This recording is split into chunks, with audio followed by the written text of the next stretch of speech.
Madam Broadcasting Network gikan diri sa Purok 5, Buena Vista, Bansalan, Davao del Sur. Midalit kaninyo sa tulumanong Dear Madam Cassie.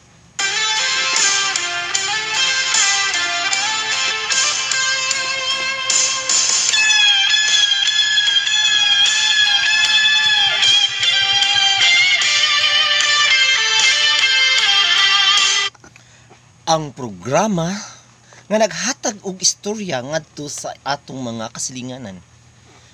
Sa atong mga kasilinganan nga nagpadalag istorya aron mahatagan og katagbawan ang ilang mga problema. Madungag-dungagan ang ilang mga problema tungod kay ang atong mga tambag walay ayo kundi puro lamang mga kinumidya.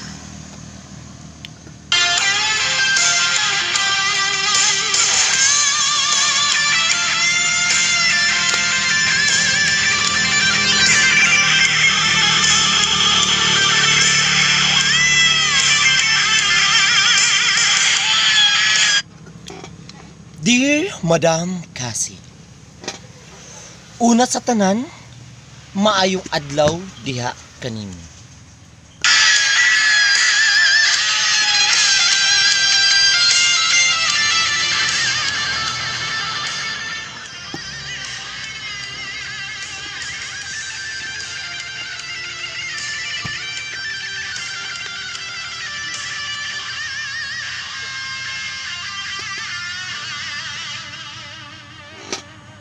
Ako di ay si Kunsi.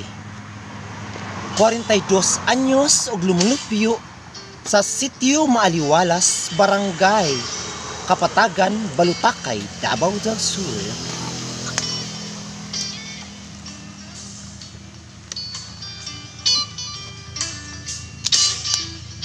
Usa ka 42 anyos og lumulupyo sa sitio Maaliwalas, Barangay Kapatagan, Balutakay, Davao del Sur. Usa ka single mom ug inahan sa 3 ka mga anak. Ako nagpadala sa akong istorya aron unta matabangan ug matudluan kung unsay angay na akong buhaton.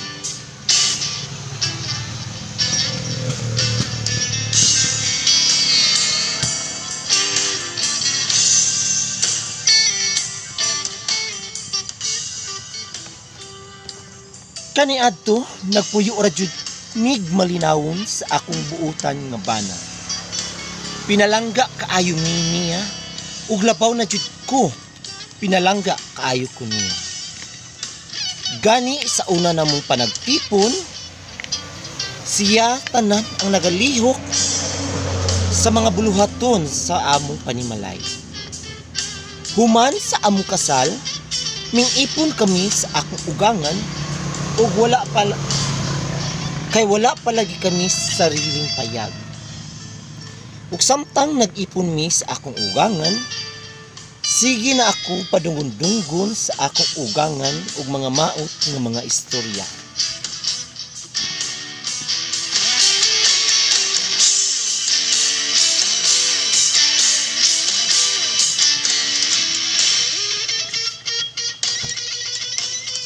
Ingon siya sa una, giunsa daw nako paglukmay ang iyang anak. Ngano daw dali daw kay ni nagninyo sa iyang anak. Nga ako, igaton man daw dagway. Og bati kita aon akong lawas. Ayaw pagbuot, mother, kung sexy ko. Kung lamiun ko. Kung nagustuhan ko sa imong anak. Ha? Ug minglabay ang pila ka tuig. Sige gihapon ko niya og kining padunggon-dunggon og maayo nga mga istorya. Gani niabot og 3 ka buok ang among anak. Apan sige gihapon ko niya padunggon-dunggon, ingnon ko niya nga daghan siguro daw kuno kog uyab. Daghan kuno daw kog laki. Ug ang pinakasakit pag yun ni ana, kanang inon pa jud kag ang ako bakang anak, ang amahan anang mga iyang anak. Igat-igaton bayak ng kayong bayhana. O katong mga kasilinganan. Sakit kaayo pamalandungon ngayong nanaong ka sa imong ugangan. Gani, yabot ang panahon ng akong bana sa iyang pagpamasahero na disgrasya. Nabiyuda in taon ko. O ako ang ginamahay sa akong ugangan tungod kay bago lagi nahitabo, naglalis ni sa akong bana kay nagluya ang akong anak nang hinahanglan ni tambal. Akong ginapusigi o pamasahero bisan paggabiing dako ug mo to hinungdan nga na disgrasya siya. Ug gato ako mo'y ginamahay sa akong ugangan nganong nahitabo to sa iyang anak nga namatay. Busa karon naglibog ko kung unsay akong angay buhaton. Kay kumuli ko sa mua, layo kayo, Agusan, Davao del Sur, ay del Norte day. Ug kung ako pong biyaan ng akong anak, luoy kaayo. Kay estudyante pa baya ang duha. Muna ako naglibog ko kung sa angay-angay na akong buhaton. Busa tambagi ko ninyo o tabangin ang taon. Ang inyong tigpaminaw nagpadala ni sulat. Consuelo Largo. Okay, largo ta sa kining tambag ha? O, kananing kanimo Consuelo. O, ang angay nimong buhaton Consuelo, paghimo na lang jud og kining maayo dia sa imong panimalay. At imana ang imong mga anak ug ang imong ugangan at imana pud aron panggaong ka sa imong ugangan. Pangitag trabaho kung gusto ka. At imana ang imong anak. Ayaw mig damay-damaya na imong problema. Ha?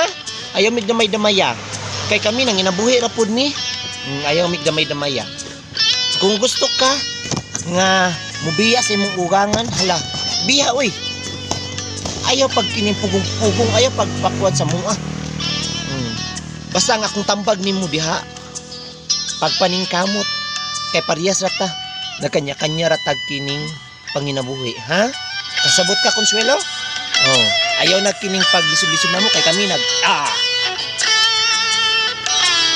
Okay, this is Madam Kasi, ang inyong nag-inisarang Madam Kasi sa social media, rock and roll!